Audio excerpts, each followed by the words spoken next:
Rebecca Keenan. She is the Director of Cyber Posture Management at Jackson Financial Incorporated. Prior to joining Jackson, she began her career managing operational risk at a private hospitality real estate investment trust. In her 9 years at Jackson, Rebecca created the Be Safe Customer Cybersecurity Awareness Program, led the Business Information Security Office, and launched automated patching. She is currently developing the new Cyber Posture Management team, focusing on Jackson's structured approach to prioritization and modernization of cybersecurity threat management. She's earned a master's in cybersecurity from Brown University, and she holds multiple certifications. She is also the co-chair for the Retirement Industry Council at FS-ISAC, and she sits on the board of the Michigan FFA Foundation.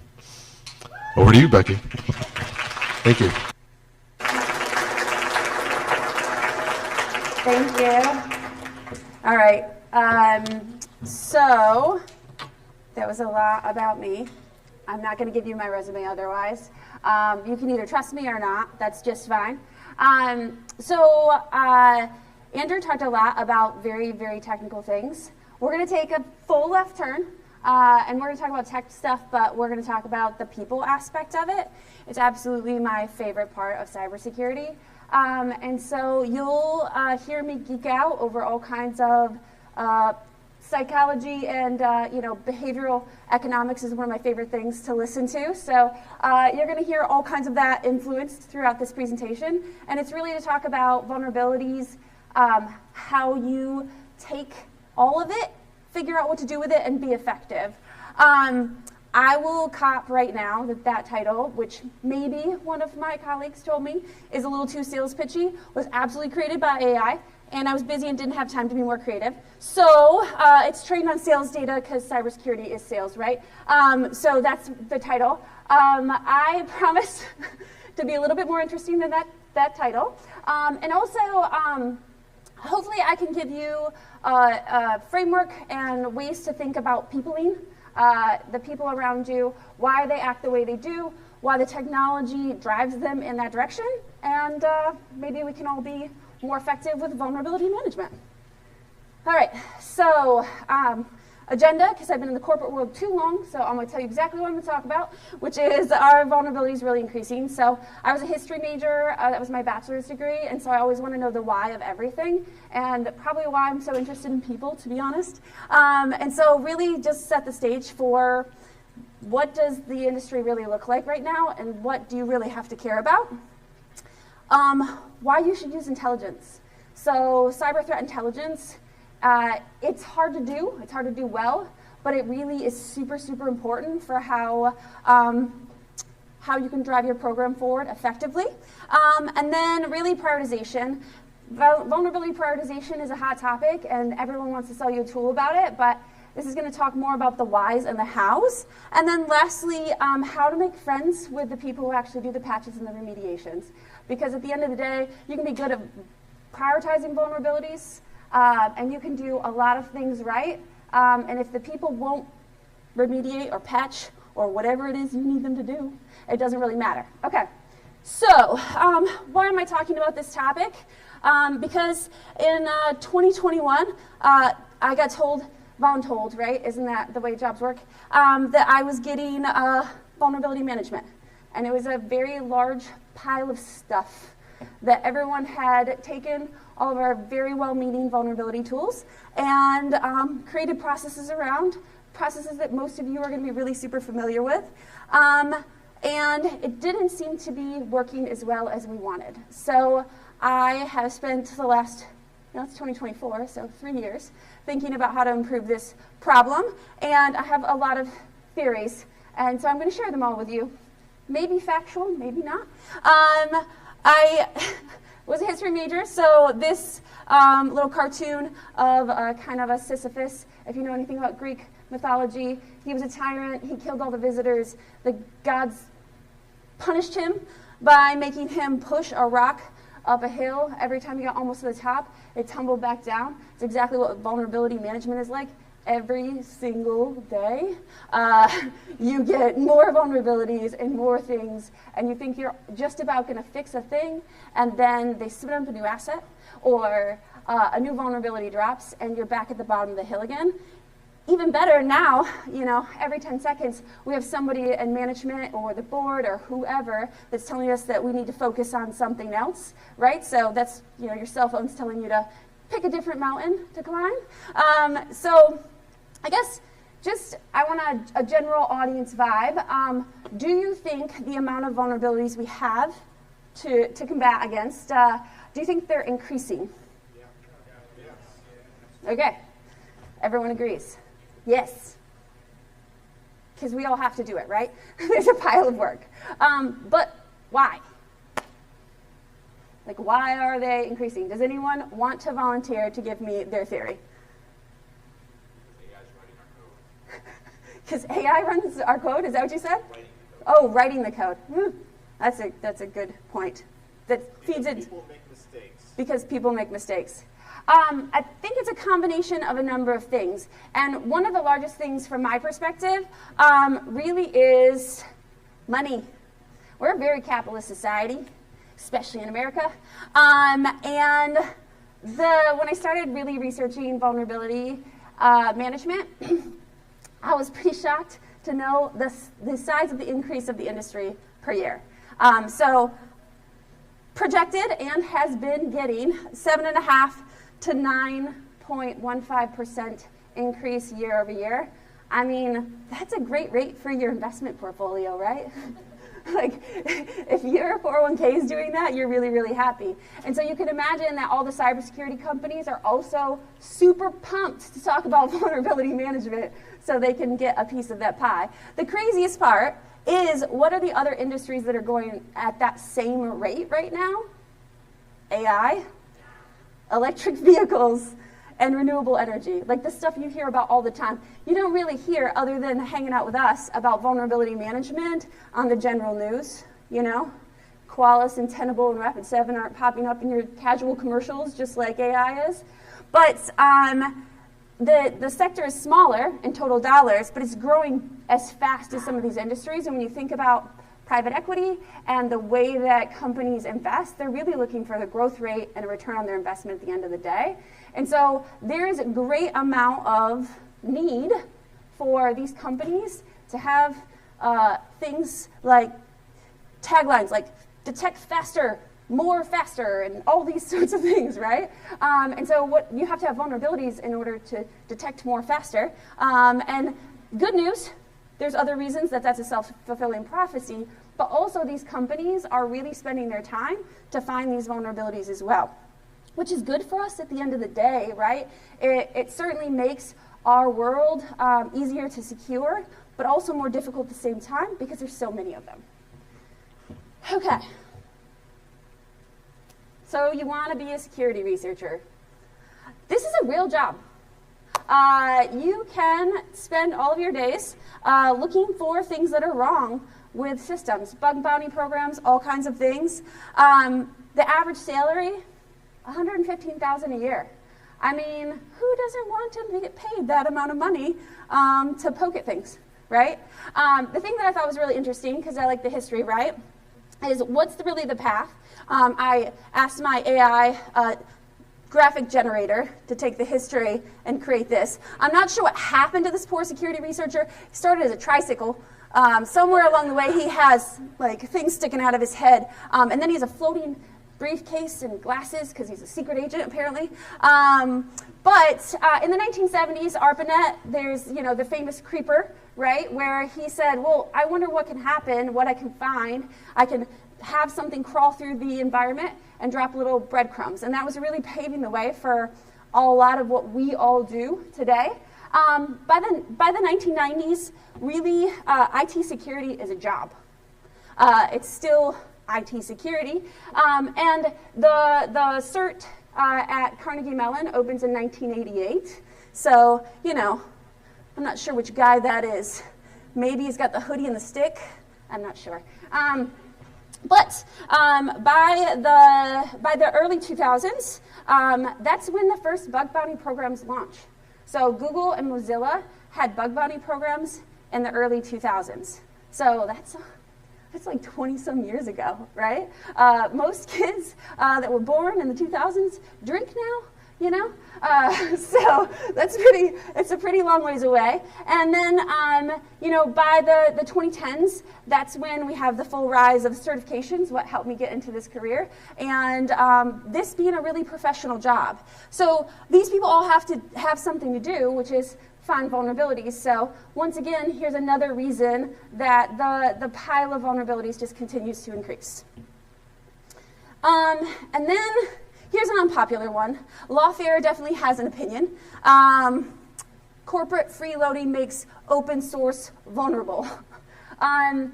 When we build software, it doesn't matter if it's for companies or for a provider that's going to give us software. They have to be able to create these things fast and efficient and get workable products out to us so that we can fuel all the things that our businesses do. And the statistics are pretty crazy. People talk about open source all the time. Software bill of materials is super popular. The government's standardizing that now, an SBOM. We have new acronyms. But 96% of almost all software has open source code, and 84% has at least one vulnerability, and half of those are a high or a critical, terrible thing that might happen to you. So, okay, I brought us way down. It's bad. Let's see if we can talk about something that's a little more cheery. Okay, so intelligence.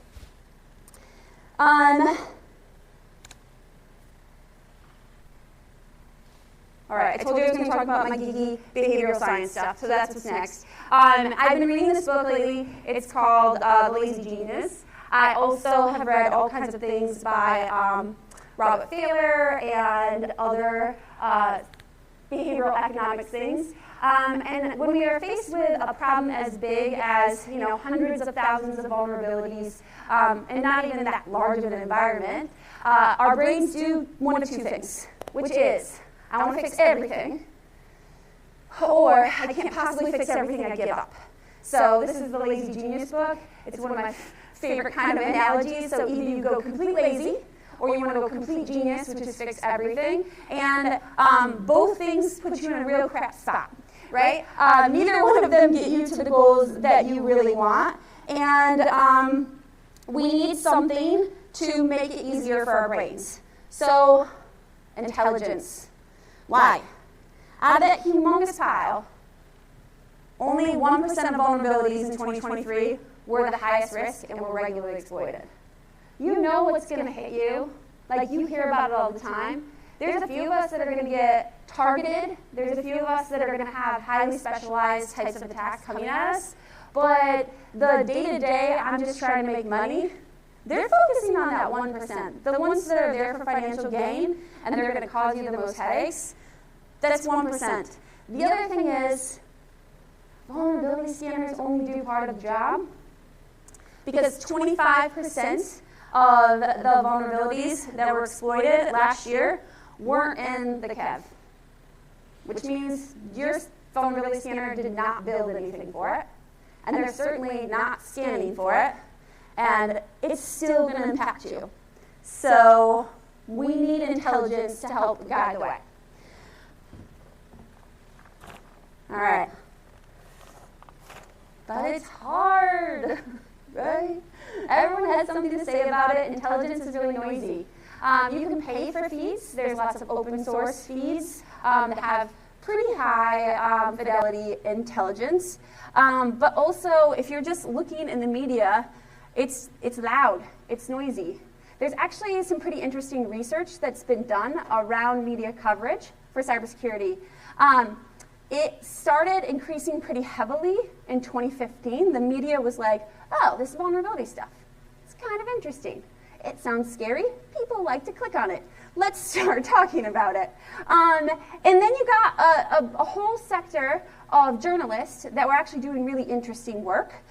They were starting to deep dive into cybersecurity, and we all love to read, Brian Krebs's novels on how he found whoever and met them and had a chat with them, or listen to the stories from Darknet Diaries and how they, story tell their way through what's happening in the world.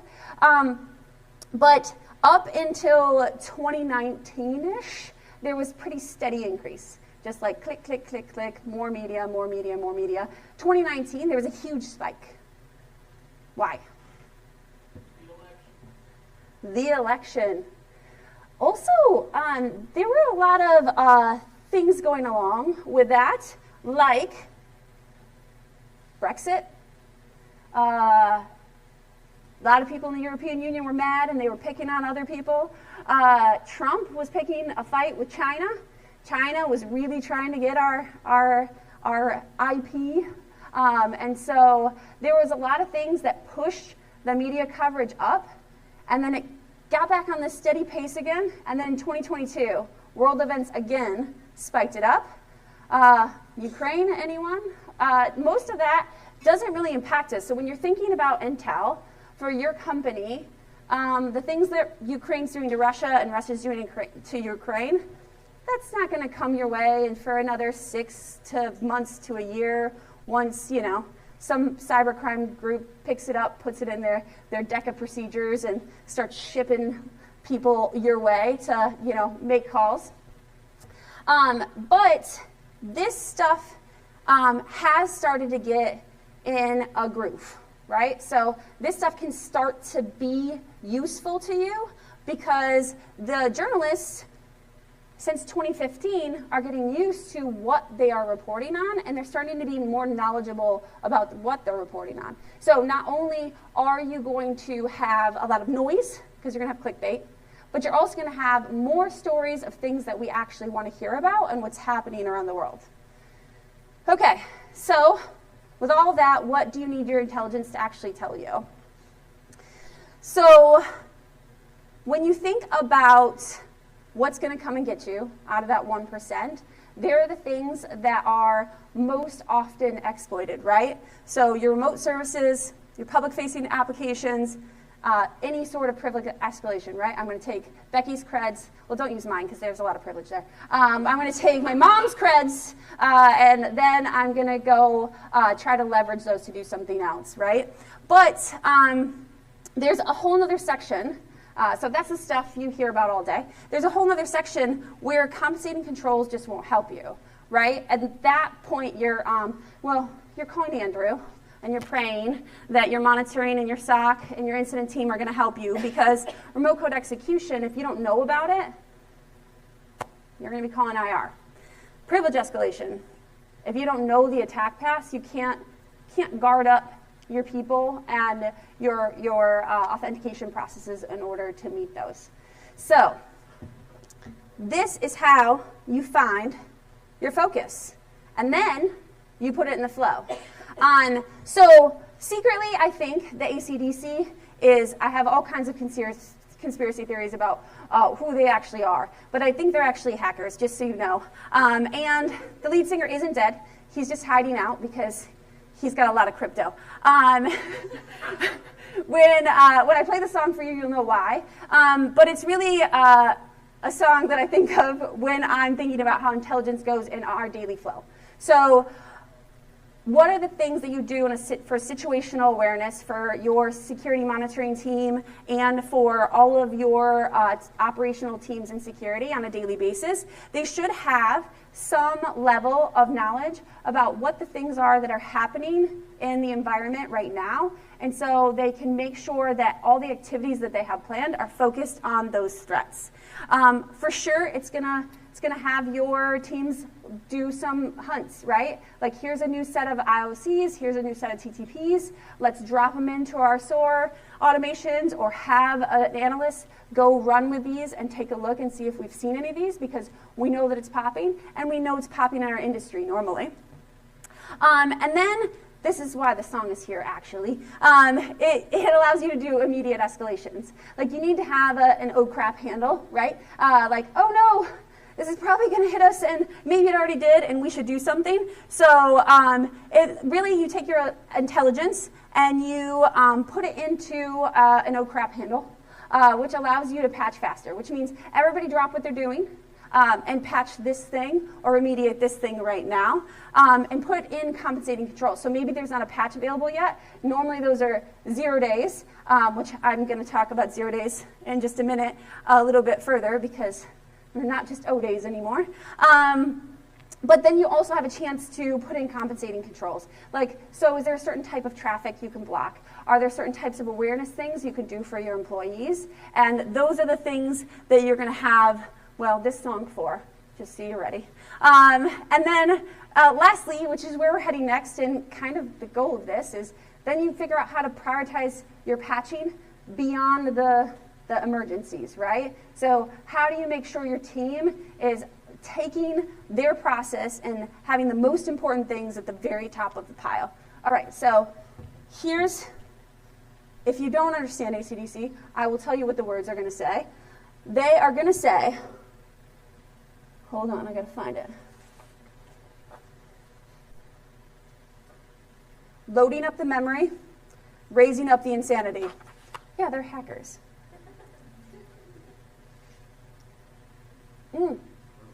How can I make the sound go? I can't. Oh, man. Okay, so you're going to look up AC/DC code red.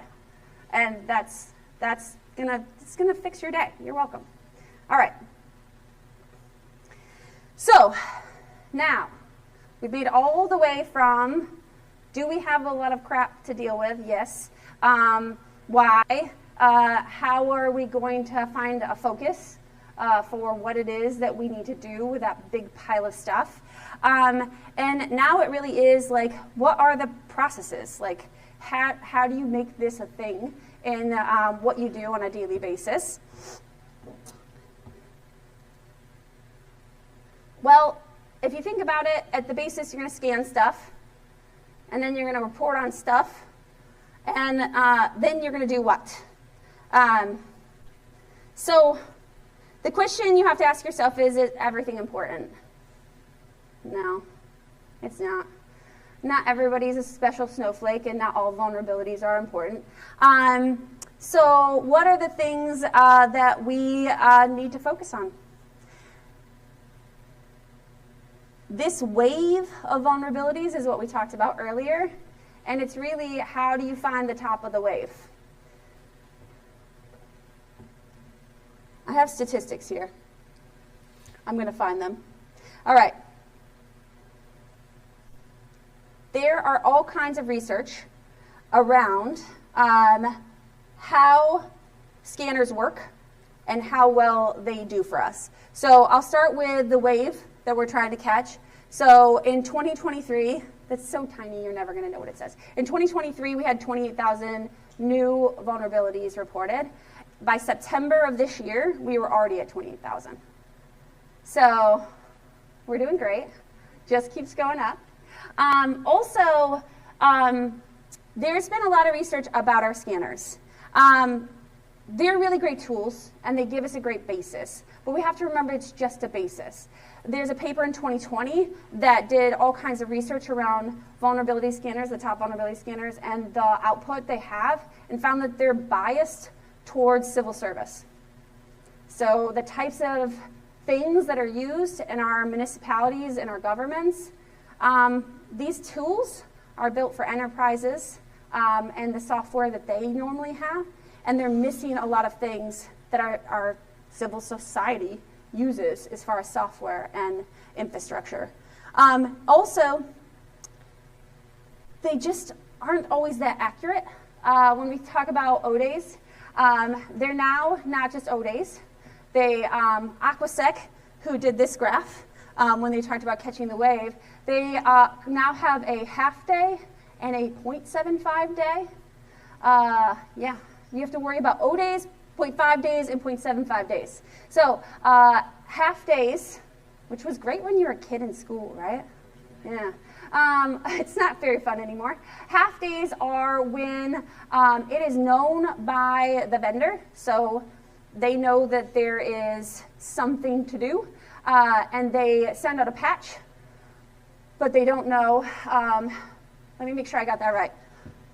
Half days are when they send out the patch, Oh no, 0.75 days are when they send out the patch, but you have no report of the vulnerability, so you have no way for your scanner to build a detection, and you have no way to detect whether it's there and how to tell your teams in order that they should do this patch, right? And they just patch everything, so you don't have to worry about that.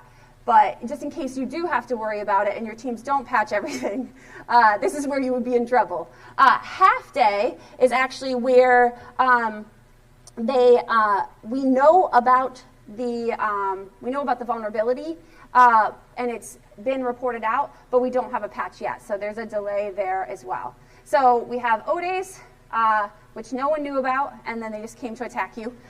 Then we have half days, and then we have 0.75 days. And then add on top of it the inaccuracy that the detections often have, because they're just trying to take whatever they know about the vulnerability, and within a day, usually most scanning companies have a 24-hour turnaround, tell you how to detect it, which might not be totally right because they might not have all of the information. Depends on the fidelity of the reporting. Okay, so how as a team do you get all of your ducks in a row? You need a chance to be the expert. So you need a chance to say, here's the stuff I know, and here's what's important, which normal day-to-day process really doesn't give you a ton of time to do. So how do you get a chance to be the expert? You use your intelligence, and you look at the largest risks first. Then you give focus to the things that really matter for your business. How many people spend a lot of time with their business users around here? By a show of hands. Yeah, that's what I thought. Not a lot of you. So when you're thinking about what really will be the most important to my business, they're the ones that are going to tell you. And then you have to be the expert to translate that back to the software and the assets that they use on a daily basis. And in order to have the time to do that, you have to have all your processes and your ducks in a row. So when you go to talk to anyone about these vulnerabilities, you have to say like, okay, here I am, and I know what I'm talking about, and here's why I know what I'm talking about. Here's the vulnerabilities, here's why they're scary, and here's how we should focus on this thing.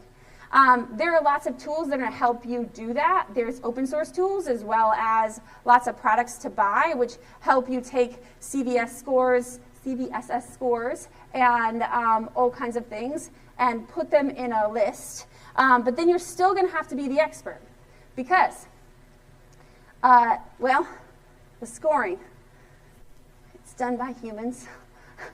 A lot of times I don't agree. If you look at the scoring for your vendor, it's going to be much different than the scoring from maybe the National Vulnerability Database or the CVSS score. And even between them, they disagree. There was some research done, and 20% of the CVSS scores last year differed from the National Vulnerability Database. So who do you even trust? Do you trust your vendor? Do you trust NVD? Do you trust CVSS? So this is where you have to become the expert, and you have to start looking at how the detections were created, how the scoring was created, and make your own opinion. It really has to be based on what you do every day, and that's a bit harder, but that is where you get to flex your muscles and not just scan it and report it. And then toss the report at someone. That's what we're going to talk about next. All right. IT operations. They're our best friends, right? All right. So let's just pretend for a second that you're on an IT operational team. You're a sysadmin or you're whatever it is. You probably don't have a lot of time because you have a lot of assets and you're trying to manage them all. You probably have SLAs, and they're probably not convenient, let's be honest. They're probably worse than you can meet. They want to turn around in a day and you can meet 5. Also, you probably don't have a lot of people working with you because, well, we're trying to cut costs. And then some smart alecky expert security kid shows up and tells you, here's a report. What do you do? Well, most of them, they don't give you a very warm welcome. They don't give you hugs. you're the security guy. They also don't ask you to sit down and have a coffee. They say, why don't you scram beat it? And take your stupid report with you, and I'll patch because I know what's important. Thank you very much. Well, not very productive, because you don't get to talk about what's really important, and they just continue in the path they're on, which we already know is not getting you to the place as far as risk that you want to be in. So how do you produce productive conflict? Oxymoron, I know, but it's really what you're trying to get to. Like, you're trying to take people who want nothing to do with what you think is important and why you want to do it, and you're trying to convince them that they should care about your cause, and that they should care about how you suck at your job if they don't do their job. They usually don't. But here's some ways that we can think about peopling. That's what I call it, peopling. You can start from your expert knowledge, right? It is much different when you give someone a report and walk away and say, thanks so much, patch some stuff. Then, hey, let's talk about why you need to patch this. Let's talk about how this works. What is the attack path like? If you're really talking about things that are at the top of your priority list because we've got it all narrowed down, then it's pretty easy to have a conversation about that specific thing. You can prep that thing, right? And you can have a thing a week. You can have a thing a day. You can decide what that looks like in your organization, but you have a conversation with them regularly. It's scheduled. And in that conversation, you talk about why this matters to you. Right? You're the expert, why it matters to you.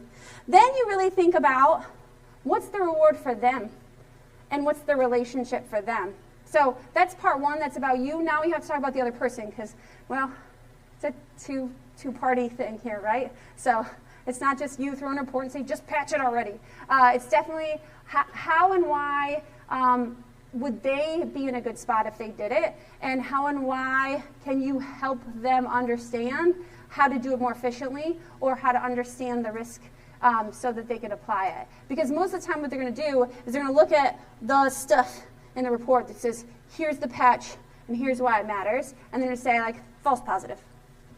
And you're like, I don't think so. And they're like, yes, it is. And you're like, no, it isn't. Whatever's rubber bounces off me and sticks to you? No, it didn't work. So instead, you really have to figure out in that relationship how you find the things that matter to them. Their SLAs matter. Oh, great. Your SLAs matter? If you look at this, it'll categorize it into all your assets that just need this one patch, and it patches this big chunk of really nasty stuff. Okay, cool. What if you did that? Just one patch. Your testing cycle will be shorter. The amount of things we'll cheat together will be bigger. What else could you do to help them out, right? So they don't have a lot of people, right? So, well, I found out that this one over here is just a configuration change. You can make this one GPO change. This would remediate all of these things. So you have to think about the processes they're using, not just the vulnerability side of it, right? Like, the vulnerability side is the easy part. I scanned it, I read about it, and then I gave it to you.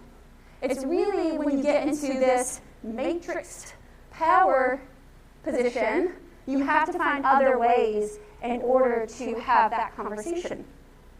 Okay. Now we're best friends. Not really. But it's kind of like stepbrothers and best friends. You fight until you become best friends. But it really does take a lot of reps to build a relationship. It is not some simple thing. Like, I'm not going to eat any of you guys today and tomorrow and invite you to Thanksgiving. Okay? It's just not going to happen. I mean, maybe you're that great, but I don't know yet. It's going to take me a couple of rounds of talking to you before I invite you to Thanksgiving. And so how do we build this, this productive conflict into a real relationship where we're working together instead of against each other? which is, get your ducks in a row. Have your stuff. Be the expert. Know what you do want to accomplish and why, like what's your goal. Really then leverage your expertise when you're talking to those individuals. Make sure you're able to express why it is you're doing the thing you're doing. And then last, work on the relationship. That's where we become best friends. You can change your own stuff. This is crazy. But you could take that standard, if it's a critical, you patch it in 3 days. If it's external facing, you patch it in 1 day. You can take that and you can change it. You could say, instead, how about if there's a weaponized exploit and it's trending, then your SLA's 3 days or 1 day. You don't have to have, although it's easy, it's the easy button, right? We want to give it 1 or 2 categories, right? Easy button or really hard.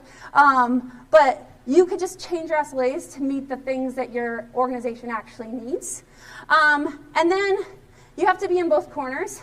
Often we forget this as security people. We like to focus on confidentiality and integrity, but there's this thing called availability.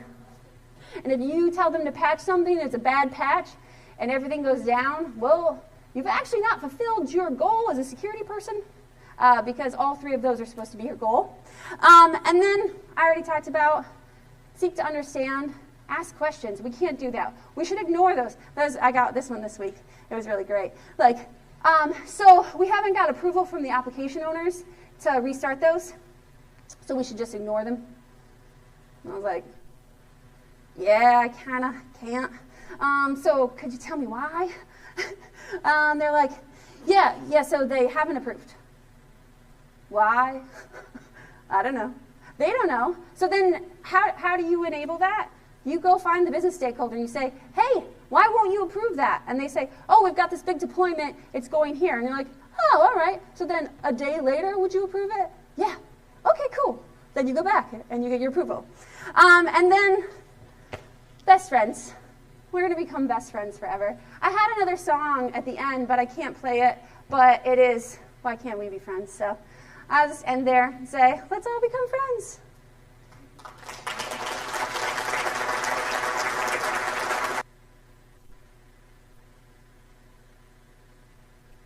And I will take questions if anybody wants to ask questions. I got one. I got a live one. All right. So how do you balance some of so when you do like automated vulnerability scannings and those types of things, and they come up with this list of stuff that you need for compliance reasons, PCI DSS, ITAR, or whatever it might be, and you realize that a bunch of these are like, they don't ever apply because you're not accepting a credit card or it's not really a vulnerability. How do you balance some of those with having to get them fixed to meet the compliance? Oh, this is a great topic. I see my governance guy grinning in the back right now. He really loves this one. So what I didn't mention earlier was a lot of the reason that vulnerability scanning is also increasing is that regulations, so back to compliance, they're starting to require it. So PCI DSS is what you mentioned, but also the New York DFS, GDPR has a hint of it. There's a lot of other regs around the world that are saying like, hey, you must regularly scan your environment. And so the compliance piece of it, like it or not, it actually becomes security. Being compliant is, I love to kick compliance down the road, but it is just as important because the thing is when you're thinking about actual impact to your organization, like you can get attacked and get fined, or you can be non-compliant and get fined. And if we're really talking about the end goal of your organization and the cost it is for them, compliance has to be in your priority list. And I didn't put it on there because I like to focus on attacks. But it's a really good question, and it really should be in your priority list. And your governance team probably tells you about it regularly.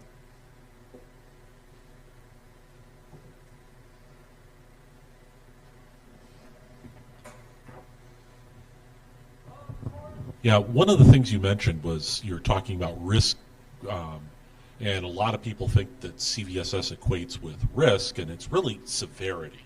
An open light socket, that you stick your finger in is a CVSS 10 event, you might die, but it is not a risky thing in practice because most people don't do that. And if you have little kids on the ground that do, you have these little pluggy thingies. I mean, I saw a lot of that, but I mean, to me, CVSS is sort of a lost cause in that sense, because you have a lot of things that are scored high. People are trying to manipulate the score to jack up. No one gets paid if it's a low severity vulnerability. Nobody Okay. gets paid if it's low severity. Yeah, if you're a security researcher, I agree. Right. Yeah. I mean, and that's not just that. I mean, hey, I went. Not a security researcher. I'm a patcher. I patched a lot of low security vulnerabilities today. Please don't lay me off. I mean, Yeah. really. Yeah. So I mean, the one thing I will say is that what do you think about some of the alternate scoring systems that try to evaluate real risk versus severity? I think that they face the same problem that CVSS and other frameworks will have. And to be honest, it's why I point towards intelligence, right? All those frameworks are going to give you a piece of the pie. They're going to get you part way there. And to be honest, it's a really good start. They're assessing a bunch of stuff that you don't have to, and it's getting you to part of the answer. Some of the different systems that normalize those, I think, is interesting, and it can be another tool in your tool belt. But at the end of the day, you really have to look at intelligence and know your business. Because if you aren't looking at what's actually happening, risk is likelihood times impact, right? And impact and likelihood both play into this. The likelihood is really the scoring, right? But overall, the impact is what is going to drive what's most important, and that's really what's happening in the world right now. That's the intelligence part of it. So my question was kind of the opposite side. How do you, or like what strategies do you have to deprioritize something that people are claiming to be a huge vulnerability that realistically may not be? Okay, so I have, this is one I'm still working on, I'll just say, because everyone likes to have the alarm bell, right? Like everyone likes to say I found a bad thing. This is super scary, let's all be scared. And so it is hard to normalize how we react as humans. And so one of the things that I'm trying to do in those regular meetings is talk about risk, likelihood, and impact in order to help normalize those conversations as an expert. But also, there are ways that you can set up your process when certain conditions are met, you actually change the priority. We have that built into our system where if there's not an exploit even made, there's no POC. There's no POC at all. Well, then it gets downgraded. If there is no active exploit happening, it's not actually weaponized, then it gets downgraded as well. I think those are the types of things that you could create a process for, or some of the tools have built in, and then you can start to normalize how we react to things. Because, I mean, there was a perfect 10 that came out in the last couple weeks here, and, well, it wasn't, I mean, sure, it was sort of scary-ish, but, like, was it a perfect 10 scary? No. I actually had a similar comment, I suppose. So I guess exploitability would be the differentiator there. I was going to bring up the same example of the dude who was on, he posted on what, Twitter, Mastodon, and in Discord servers, oh, this is the worst vulnerability ever. And then it was kind of meh. So where does that anticipation come into, I guess, the intelligence part of this, where it's like we're anticipating this to possibly be really, really bad, and how, I guess, does that preparation happen? So that was kind of getting into the flow. So when I talked about situational awareness with intelligence, like that 10 and all of the news and the noise that came around it, our intelligence person has a couple of dashboards for Twitter. I don't call it the other name either. What they do is they take those, and then there's a quick examination of them by the analysts in the morning, so that we can say, like, hey, there's this thing popping. When questions come from our chief information security officer or random IT VP that saw it, or because it affects their software, right? Like, we are ready for those questions because first thing in the morning every day, there's a stand-up where we go through not only the events and the other things from an incident perspective, but the intelligence and the vulnerabilities. Those are a key part of that conversation, and that happens every morning, and it only takes 15 minutes. Yeah. There's one more here, in the pink. Oh, I can yell, I guess. Thank you. This may be a loaded question, but I want to hear your opinion. Do you think like the media, both news and social media, have made the general public and like actual IT teams more or less anxious about like cybersecurity and vulnerability? Well, okay, so if you talk to any of your family members, I'll just use your family members as examples. They're all going to be different ages, and they're all going to have different knowledge of technology. If you ask them how they feel about it, there's one of two responses, because we like to categorize things into twos, because everything else requires too much thought, and we don't want to spend the time on it. They're either going to go, everything's terrifying, I don't know how you sleep at night. I love that one. I don't know how you sleep at night.